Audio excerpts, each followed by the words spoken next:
second one that they have right there, so it'll just be another 30 seconds or so. And so it's very informal, so if there are things you want to talk about, feel free to bring them up. We'll go for about 15, 20 minutes, take a break, and then go again. And you know what, if it's going well, we'll just let you keep going. We'll do whatever she tells me to do, I'll do it. Okay. Okay, you got it, John? Okay, all right, quiet on the set. Deep breath. Relax.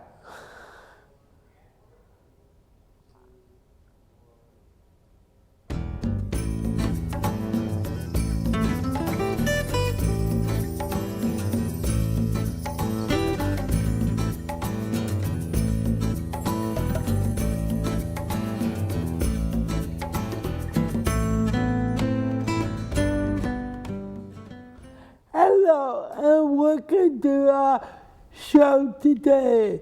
Mary Clipper. It is my great honor and pleasure to introduce our Sheriff Donnie Harris today, and we are going to talk about a couple of programs that they have for people with disability. Welcome, Sheriff, and thank you for being here today. It's my honor and privilege to be here. Thank you so much for inviting me. Well, I am honored to be here because now I gotta be on my best behavior because you may take me away. Maybe not. It's too close to Christmas. Maybe we'll make it work. Well, good. I will go to ask you, what is your profession and how do you get involved with law enforcement? Well, I grew up down east in Martin County in a little place called Bear Grass, North Carolina.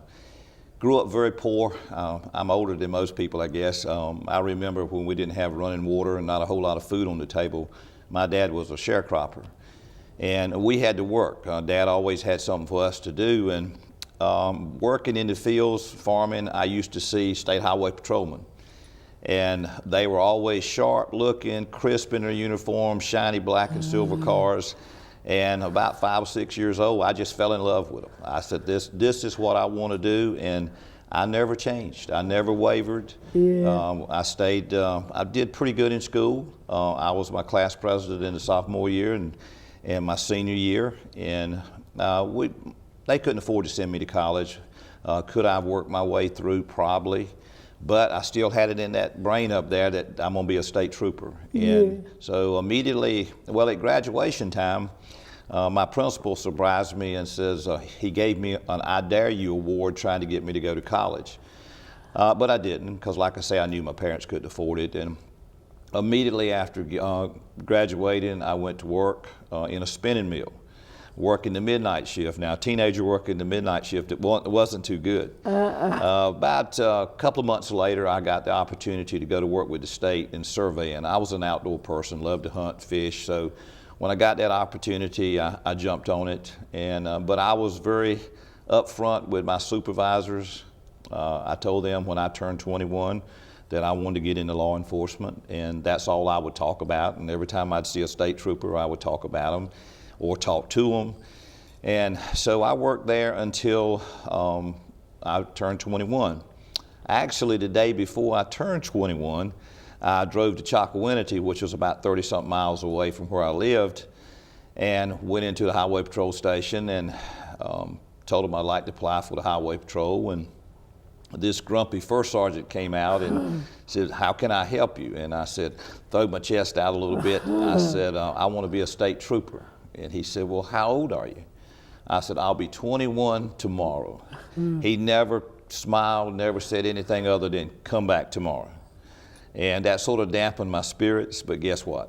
I came back to the next day and I applied, and I was blessed to get into Highway Patrol. This was March the 1st. I was in the Highway Patrol on May the 10th. And so I've got 47 years in this business. I didn't want to come to Raleigh. Nobody wants to come to Raleigh when you're a state trooper, because you have the governor here, you have all the brass here with the Highway Patrol, you have the legislative building. And being a state trooper, you have to do all those things. Dignitaries coming into town, presidents. And I must say, for a farm boy coming along, I've met a lot of presidents. I've met a lot of people from other countries that I probably would not have gotten to do so in any other profession. So they stationed me here because some of the instructors in school liked me, and they were stationed here. So they wanted me to come to Wake County. Yeah. And so that's how I came to Wake County, got involved in Wake County, and I've been here ever since. I did a lot of things. I coached softball for women's softball, little girls softball. I played softball. I got into refereeing basketball, refereed Division I basketball. So I've been busy. My children grew up here. I have 2 daughters, and they grew up here. I now have 2 grandchildren. They have grown up here. So Wake County has been good to me. And so when I got ready to retire from the Highway Patrol, I wasn't real sure I wanted to retire, but it was some financial stuff in there that I knew if I retired at a certain time, I'd get a little bit more money, so I did. But I got, one of my hobbies was running bloodhounds. When I say running bloodhounds, I use my bloodhounds to find people, elderly people that would wander away from rest homes, children that would get lost. And of course, I looked at bad guys too. I still kept my certification. And I did a lot of work for all the police departments and the Highway Patrol with my bloodhounds. And that led to me running for sheriff. I never thought I would get involved in politics, traveling with the governors and stuff like I did in Wake County. But someone asked me about running and says, "We see you out all the time. Why don't you run for sheriff?" Well, the seed was planted and it grew. And I ran in 1998, and I lost the first time. And God has a plan for all of us. I didn't realize how much He has a hand in things until probably then. I lost in 98. We came very close against an incumbent. But in 1999, my wife's dad passed away in July of 99. And 15 days later, my mother passed away in July. And then my wife retired in November, and in December she found out she had cancer. And then in January of 2000, my dad, who was living by himself 100 miles from me, had a stroke. So I would not have made a good sheriff in 98 if I'd have won. God knew that and looked after me, and I was able to look after my wife until she passed away in 2001. I was able to look after my dad until he passed away in 2002 on my birthday.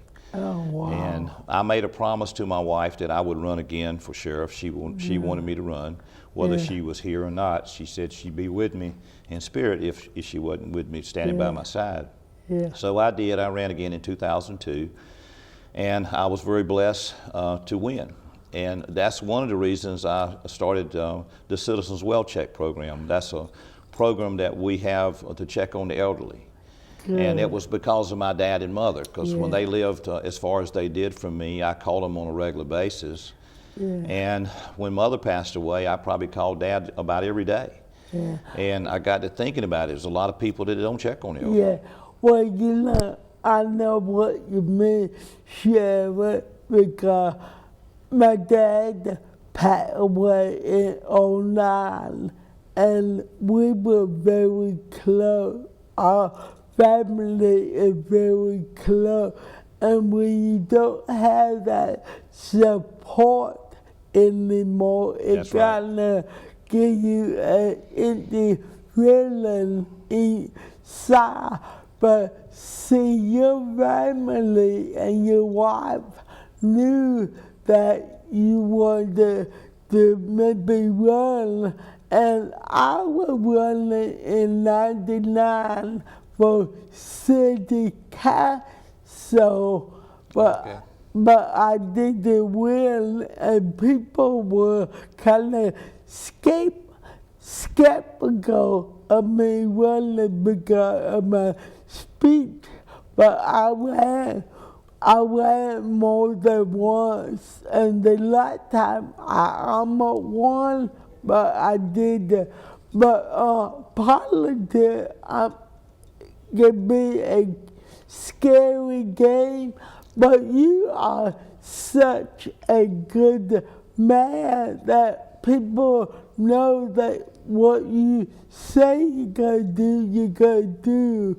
And do you still have your bloodhound, and do you use them in your work? No, I don't have any anymore. This job takes a lot of time. But one of the things that I did as soon as I became sheriff was we only had one dog when I became sheriff, and we now have 12. And Wow. we have one bloodhound that we use, but all the dogs can track except for 3 of them. And so we use them quite a bit for finding the bad guys and finding people that wander off, and autistic children, lost people. So we have one of the best dog programs around, the canine programs around.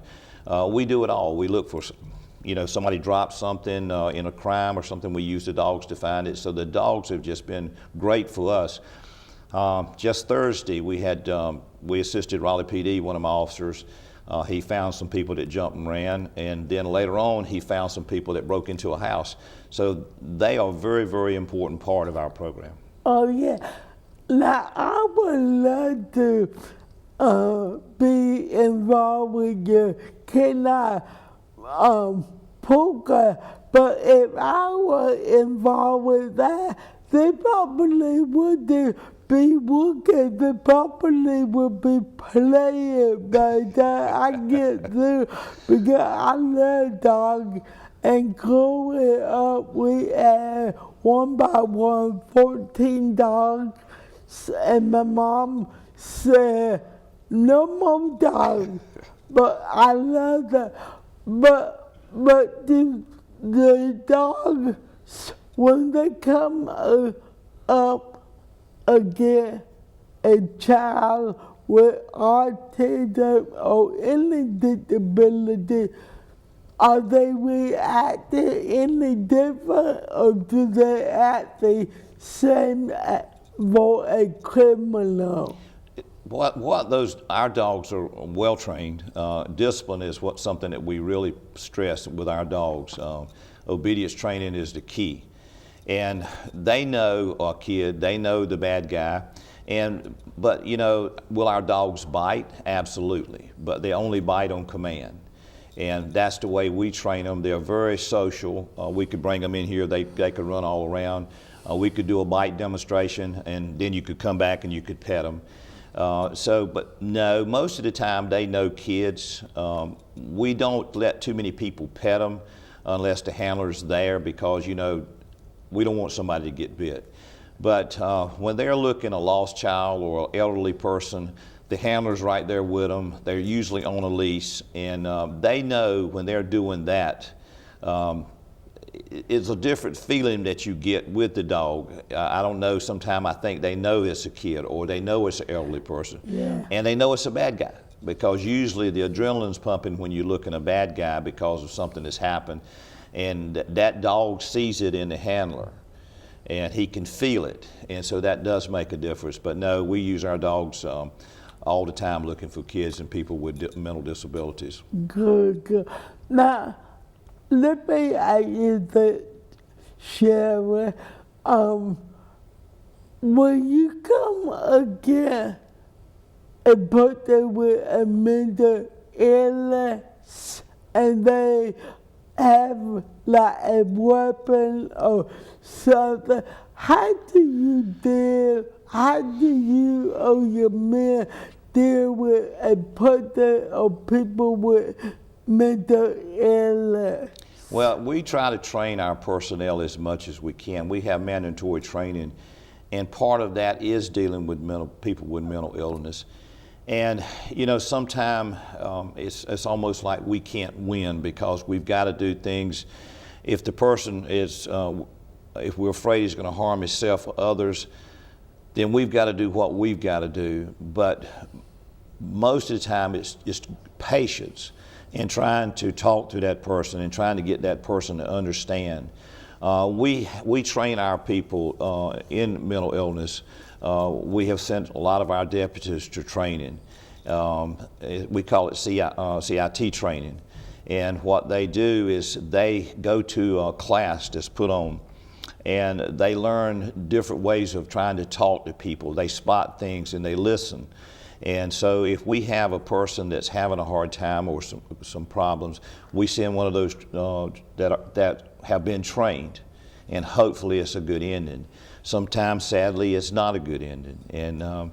But we do everything in our power, even if our CIT officer comes to the scene and can't make any headway, if we have other people that we can safely get there and put them in a safe position to talk to those people. So we do everything in our power to try to make sure it's a safe transition whichever way it goes. Good, good. Now, you mentioned CTI. What does that mean? Well, it's people that has mental disabilities. Okay. It's a training that put on by EMS, social services, the police departments. It's a very good program. I wish I could get everyone in my department trained, even in my jail. And the reason that we haven't got everybody trained is because it's time consuming. I think it's like 40 hours. I'm not sure on the hours. And most of the people who does this training are volunteers. And so you can't work volunteers but so much. And see, Raleigh Police, all the police departments have people that's trained. And so it's something that we recognize. But I would really like to have it in the jail too, because probably 65% of people that come in our jail have some type of mental illness. Yeah, well, that is good, and I'm glad you mentioned that they do have training, because it's very important to have training dealing with people with disability or mental illness, because so many officers, they don't think to have training. They think that anybody with a mental illness or disability are just like anybody else. But you really got to stop and think and look at the person and really listen to them. If they have a speech impairment like I do. Yeah, and you know, a lot of it, to be honest with you, is common sense and patience. Yeah. It's common sense and patience.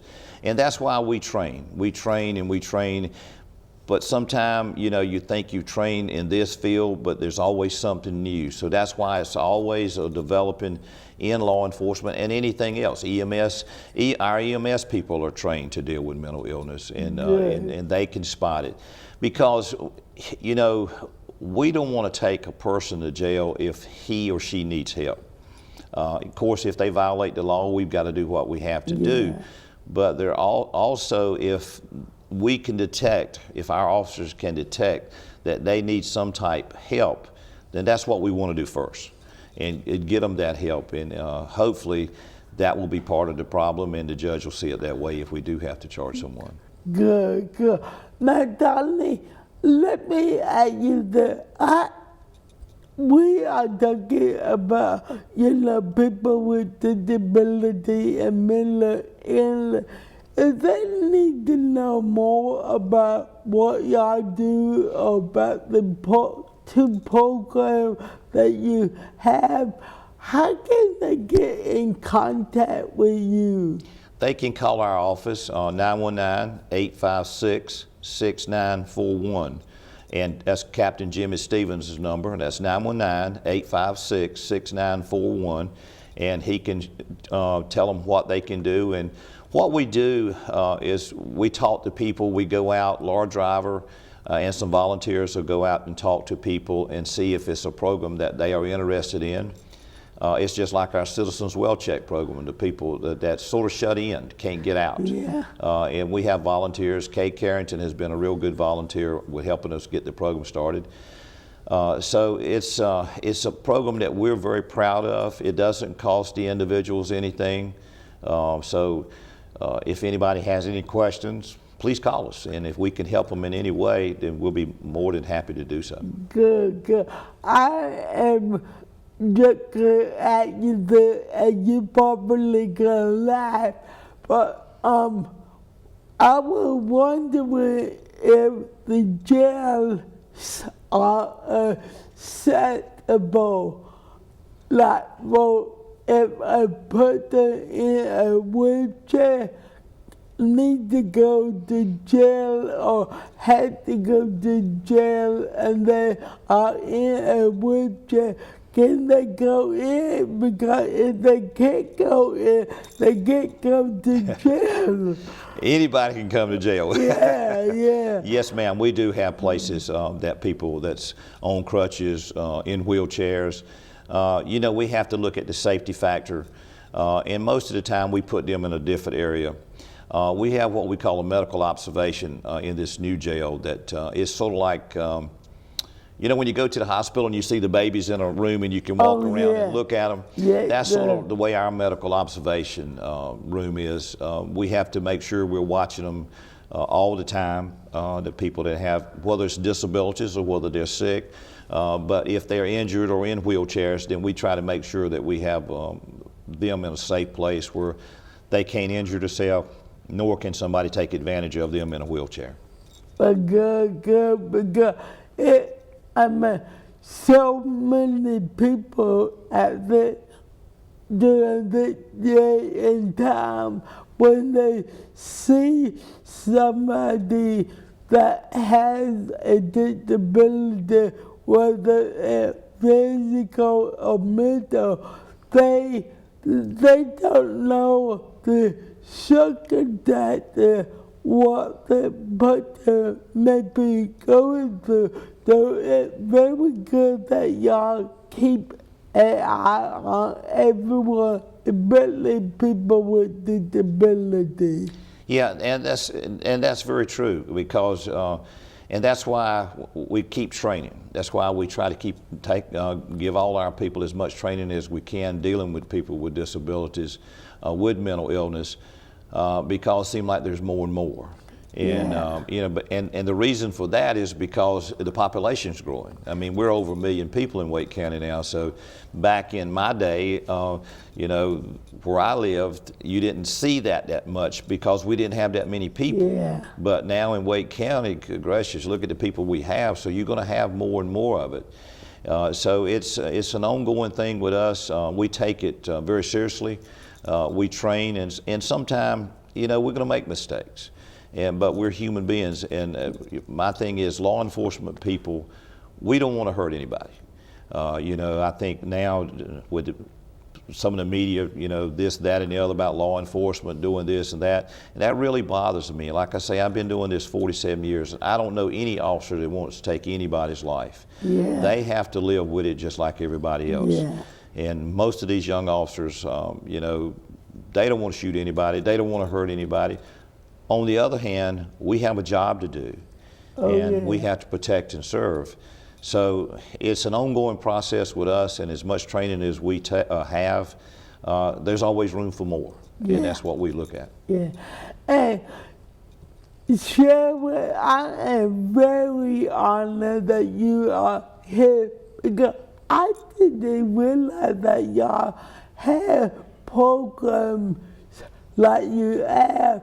And I bet now that the citizens know what they can do or what they can call, I bet they're very safe or safer knowing that you and your department are just like anybody else. Y'all got a job to do. Y'all deal with any kind of individual. And I feel a lot better knowing that, well, knowing you, I feel safe anywhere. But knowing you and the compassion that you have for people, it's very good. Well, thank you. You know, we do a lot of stuff in law enforcement and in our sheriff's office, as well as other law enforcement. And a lot of people think we're out there to put people in jail and just write tickets. But that's part of our job if it comes down to it. You know, like I say, we do a lot of things. We have Project Lifesaver, something that when I was running Bloodhounds, and I did that as a hobby. And I was seeing more people with mental disabilities wandering off from rest homes, people wandering off from home, whether they had, where they were autistic children or whether they had some brain disorders or autism or whatever it may be. And I took pride in using my dogs to find those people free of charge. Yeah. And I looked at a program called Project Lifesaver. Well, before I became sheriff, I couldn't get it off the ground. I couldn't get enough people to get involved in it. But once I became sheriff, I was speaking one day to the Pilot Club in Raleigh about trying to get money to get bracelets, the bracelets about the size of my watch. And after the meeting, they came up to me and said, look, we'll help you. And I just lit up like a candle because that's something that I wanted to do. If you have a child that wanders or if you have a loved one that wanders, you want the best protection that you can. And so with the help of the Pilot Club of Raleigh, we have what we call Project Lifesaver. Yeah. And what it is, like I say, it's a bracelet that we put on about the size of my watch, and it cost about $350. And with their help, the main thing that you have to do is make sure the batteries are changed in those bracelets.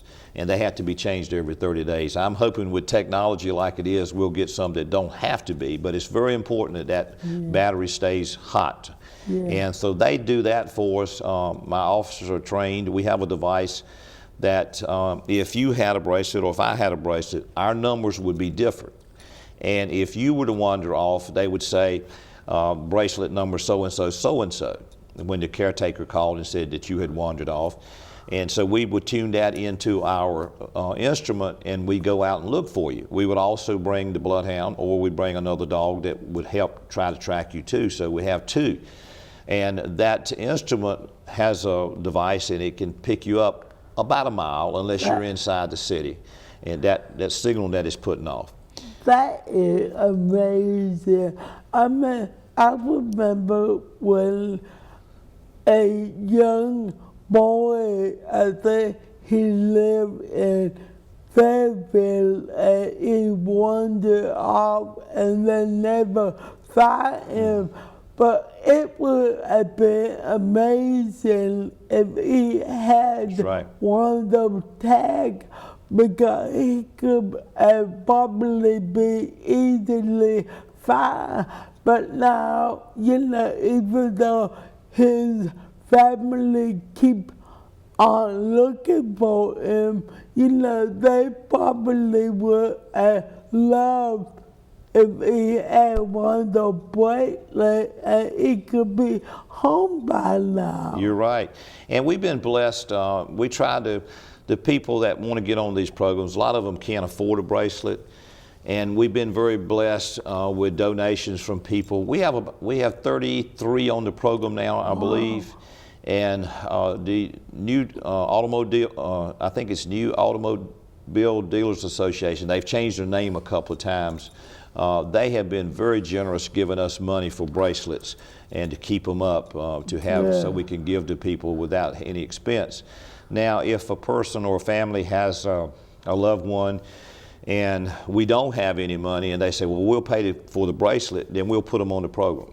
But we always, we accept donations for that, and that's if somebody says, I want to give this to Project Lifesaver, then that's what we do. We put it in the Project Lifesaver Fund and we buy another bracelet. We have partnered with Highway Patrol because they have a helicopter. And we found out that we could go up in the helicopter, especially in tall buildings in the area. We can get more distance out of that instrument that we have. So they're willing to help us. And all the police departments know, just like a couple of weeks ago, Raleigh Police had one to wander off, a teenager that has autism.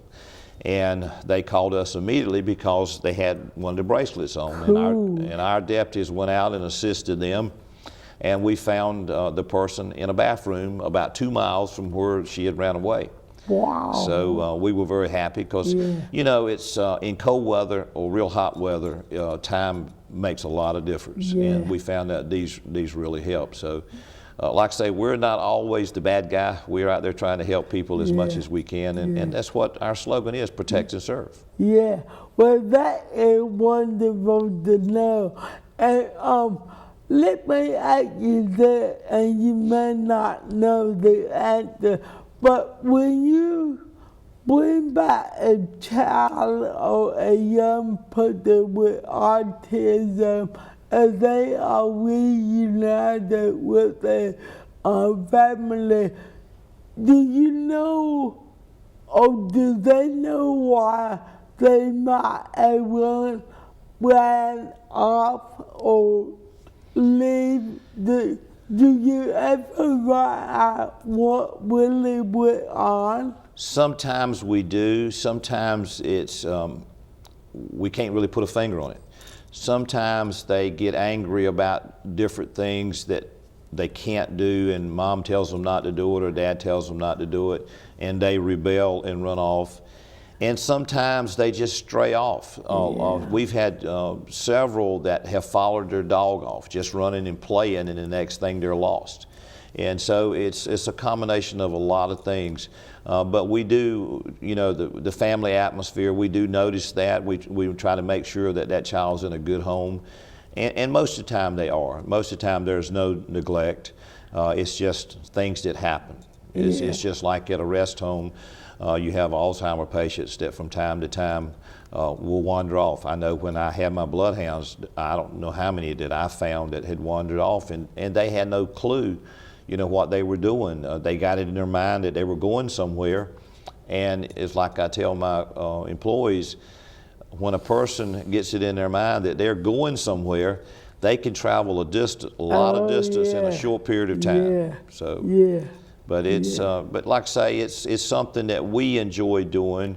We hate that we have to do it. When I say hate we have to do it, we hate that we have people like that, but we want to be prepared.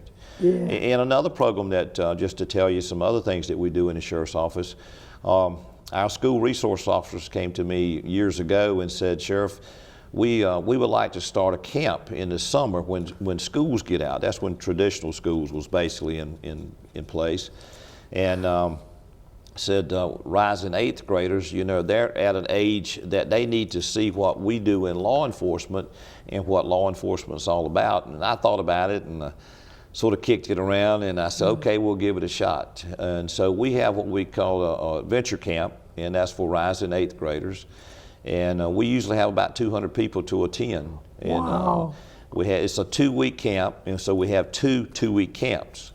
And what we do, we show them what we do as law enforcement. We show them our SWAT team, our K-9 team. We take them to the range. We don't let them shoot, but we take them to the range and let us watch some of our guys shoot, watch us rappel out of towers to a special response team or SWAT team that they call it. We take them to fire departments. We let the fire departments show them what they do. We take them to the courthouse. Some of the judges and some of the lawyers will let them sit in, or either they have a mock trial. And so it's been very, very successful. The parents have really been excited about getting their children in. And so, you know, we're reaching that age where hopefully, you know, there's a lot of peer pressure. Yeah. And we're hoping to, if we can save 1 or 2 of them from going off in the other direction, keep them out of my jail, then we feel like we've done something. That is really great, because there may be somebody in our audience who may have a child who doesn't have anything to do during the summer, and yet hearing about the camp, they may want to just come and observe and see, and who knows, their life may be changed like your life was when you were growing up. You're exactly right, and that's we start in the spring telling people about it at schools and passing the word out at schools. But you're right. I mean, it's just like me. As I said earlier, I grew up very poor. Not a lot of money in our family. My daddy and mother could have been on welfare, but they wouldn't take it. So a lot of times we didn't have things like the other kids in the neighborhood. Now, we weren't the only poor people now. But you know, I tell people the way I grew up, I probably could have been one in my jail, because from time to time back then it was the 5 and dime stores that we went to, and I look at stuff that other kids have and I think about it, I wonder if I can steal this. But I knew what would happen if I put it in my pocket, that Daddy would take care of things when we got home and he found out about it. Plus, like I say, I never wavered about being in law enforcement, and I knew that wouldn't work either. So you're right. I mean, just those troopers that didn't even realize they had put an impact on my life, just the way they act around me. And of course, my parents, the love that my parents showed and the discipline that my parents had for us. So we do look at that adventure camp as a way of touching people's lives, and school resource officers. I'm from the old school. I don't think we should have policemen in school. But you know, back when I came along, and probably when you came along, the principals and the teachers took care of business. Oh yeah. But now everybody's afraid they're going to get sued, and you know, and kids know they can get by with it because there's no discipline at home. No. And so now we have to have the police officers in schools, the deputies in schools. But like I tell my officers, you don't ever know when you're going to touch somebody's life. Yeah. Whether it's in school or whether it's on the road or whether it's in the jail. Sometimes, you know, treating people decently.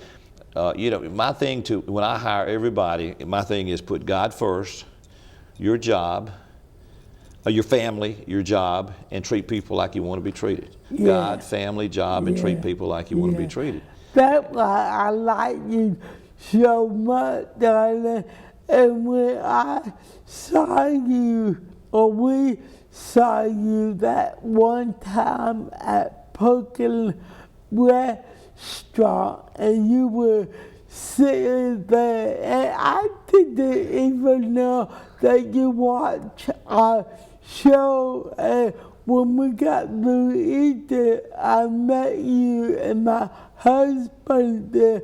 But I like you from the beginning because there was something about you, and you just told us you were from the old school, and I'm from the old school, and you know, I was brought up in a loving home, and you know, my parents loved my brother and me. But when we did something wrong, we knew it, right. you know. But today, children, they don't know the love that we need to have for each other or for your family. They are too busy playing with electronics or on the computer. The family, the mom and dad may work all hours of the day and night, and they may not get to see them but maybe 3 hours a day. That's true, and you're right. You know, I thank my parents many a time. Was I embarrassed when I grew up young because I didn't have some of the stuff that other kids have? Absolutely. I never had a new bicycle until about 10 years ago. I had a used bicycle that I had, but it worked. But there was a lot of love in our family, and our parents were strict on us. We said yes ma'am, no ma'am, and yes sir, no sir, and we knew when to be quiet. I went to my class reunion the Friday after Thanksgiving, and there was only 22 of us that graduated. I went to a small school, and we went around the room talking, and we had only lost one person at that time. We lost another one this week. But we had only lost one to death. And we went around the room, and everybody talked about they had been married 30, 40, one been married 50 years. Just about everybody, every one of our classmates has been married 30-something years and still have their spouse. And me being the president, I'm the one that always runs my mouth. And I just stopped and told everybody, can you, what we just heard, everybody's been married 30, 40, 50 years. That's unheard of now. Unheard of. And that's why the children, sometimes they crave attention. They want discipline. but they don't get it because everybody's living a fast-paced world. Our world is changing. Our laws is changing. There's no respect for us. Kids don't even respect their parents. And they do that a lot of times because they're rebelling, because the parents don't show them the love that they really want, and the parents don't see that. Yeah. And that's, but like I say, when my parents got up some age, I thanked them many a time for tearing my butt up, as the old saying goes, and for discipline. And I think growing up like I did, poor, not having running water, remembering the first TV that we got, all that has helped me tremendously in my lifetime dealing with people. And that's why I love what I do. I love my job. And like I say, I was out last night at 2:30 in the morning. I didn't have to be. I went to work yesterday morning at 9 o'clock, but I stayed out because I wanted to be out with my men. I wanted to answer calls. That's my job, that's my love, and that's what I like to do. Yeah.